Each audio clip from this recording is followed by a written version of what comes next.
সুস্বাগতম। আমার এটা পছন্দ হয়েছে। আপনি কি বলেন, সুন্দর না? তোমরা যাও।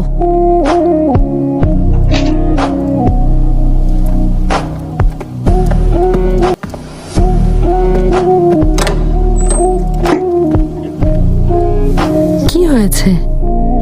এত চিন্তিত লাগছে কেন?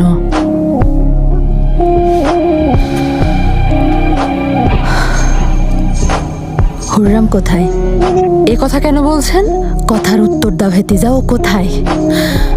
আমি কি করে বলবো? শুনেছি ও কোনিয়া গেছে। পাপিটা ফিরে এসেছে। আমাকে বোকা ভেবো না। হুররাম নিখোঁজ, আর কেউ জানে না ও কোথায় আছে। কিন্তু তুমি সব জানো, তাই না? এই কি বলছেন? এ কথা সত্যি?